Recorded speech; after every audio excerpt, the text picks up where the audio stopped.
Fala galera, beleza? Moradeiro na área. Vamos falar hoje de companhia Hering, tá? HGTX3. Saiu o balanço dela há um dia ou dois, não lembro.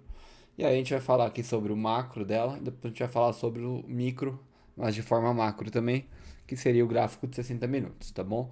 Então antes de começar o vídeo, já deixa o seu like, já se inscreve, ativa o sininho, já compartilha com quem você acha que merece receber este conhecimento e comenta aí se você tem HGTX3 na sua carteira e o que você achou dessa análise, tá bom? Lembrando, me segue nas redes sociais, que 2.000 seguidores no Insta, a gente vai estrear e sortear uma mentoria, tá bom? Vamos lá.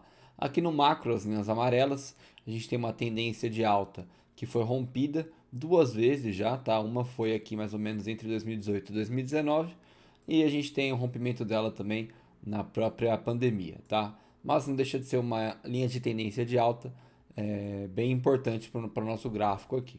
A gente tem uma linha de tendência de baixa que vem lá de 2012, então ela é uma linha de tendência de baixa bem relevante, porque ela tem uma angulação um pouquinho mais achatada, né? Se ela fosse mais íngreme, ela seria desse jeito assim, tá bom? E ela não é, então ela é mais importante para o gráfico. Quanto menos angulação, mais relevante essas linhas são, tá bom? Já fica aí de aula gratuita para vocês.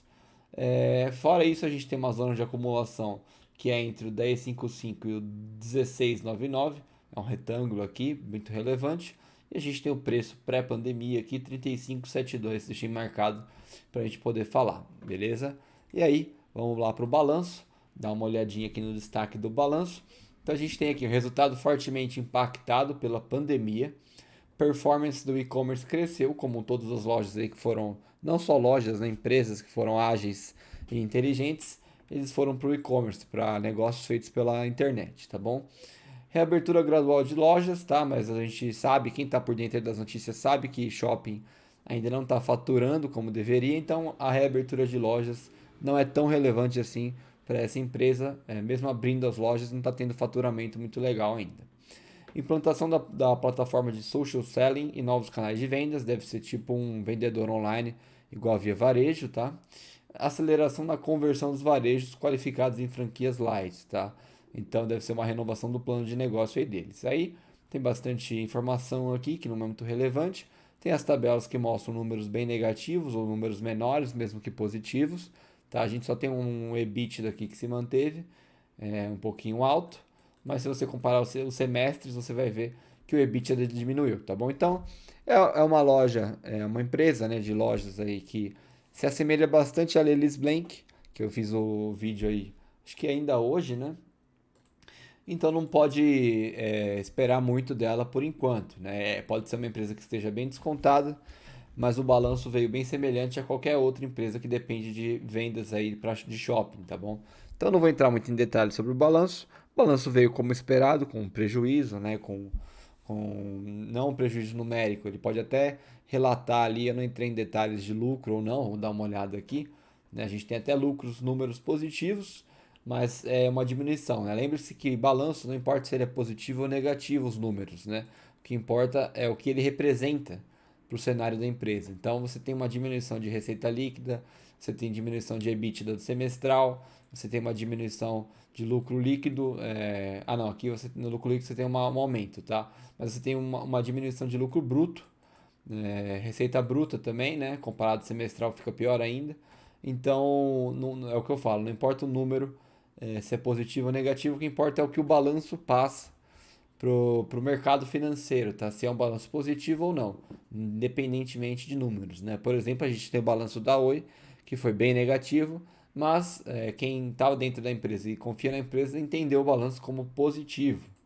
Então, voltando aqui para o gráfico, a gente tem um gráfico de 60 minutos, a gente tem uma LTA aqui que pode ser respeitada de novo nos 60 minutos, seria bem interessante para ele romper topo. Se ele romper esse topo aqui, quer ver? Ó? Eu marquei três pontos relevantes nos 60 minutos da ação, que é o 15,85, 17,22 e o 18,60, tá? Não marquei retângulos aqui nos 60 minutos, marquei alguns pontos relevantes que a ação deve ir. Tá? Então, interessante aqui, eu vou abrir o Point of Fix para vocês verem aqui graficamente falando, seria a ação. Ela está indo, né? Tentando bater esse topo aqui, até ela está bem lateral, tá vendo? Mas agora ela está renovando fundos maiores. Então, o interessante seria renovar um topo maior nem que seja batendo nesse 18,60 aqui e fazendo um repique no próprio 15,85 ou na LTA, para depois continuar subindo e furar o 18,60. Seria o ideal para essa ação se manter aí numa forte alta, né?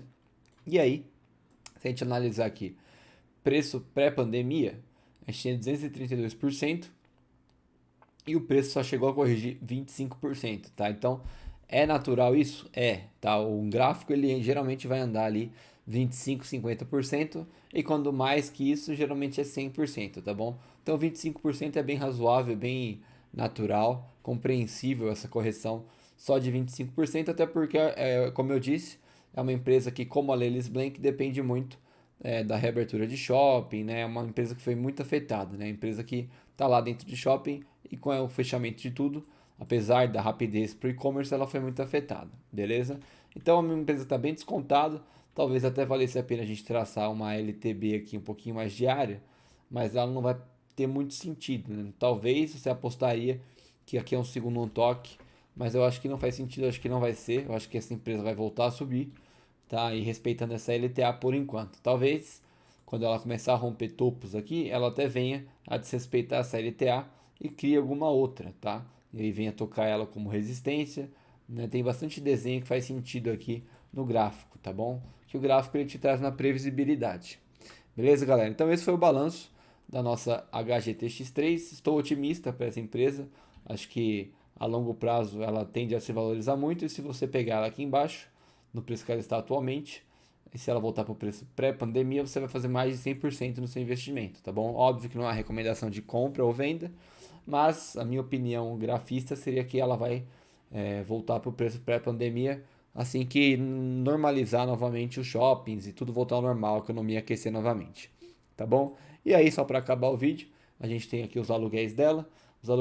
Os preços médios dos aluguéis estão bem negativos, né? Olha só, 15,16, ela fechou 16,49 nessa última sexta-feira. Então isso significa que os vendidos estão negativos, né? Pelo menos num cenário mais macro. É lógico que vai ter vendido lá em cima, vai ter vendido lá embaixo, mas o preço médio dos aluguéis de venda é negativo, tá bom? Então é um indicador bem legal para ficar de olho. Então o que a gente tem resumindo? Um balanço que era esperado, com números diminuindo, porém a empresa parece ser bem sólida, ela mexe bastante volume aqui, ó, 152 milhões na sexta-feira, então não é uma empresa qualquer, tá? Não é uma ação qualquer, ela tem bastante liquidez. E aí se você pegar na própria sexta, ela teve uma alta aqui de 12%, se você contar a mínima do dia até a máxima do dia, 12,5%, tá? Se você contar o fechamento do dia anterior, a gente tem 11% e ela abriu com um gap bem grande aqui, tá? Então ela está numa lateralização, mas ela está criando uma tendência de alta e ela vai confirmar essa tendência de alta se ela romper esse topo aqui do 17,22, tá? Então essa foi a análise da Ering. Se você curtiu, deixa o seu like, se inscreve, ativa o sininho, compartilha com quem você acha que merece receber este conhecimento. Comenta aí se você tem ela na sua carteira, ou se você acha que ela vai subir ou descer, né? E me segue nas redes sociais e daqui a pouco eu vou postar o vídeo da Banrisul, beleza? Um abraço, tamo junto.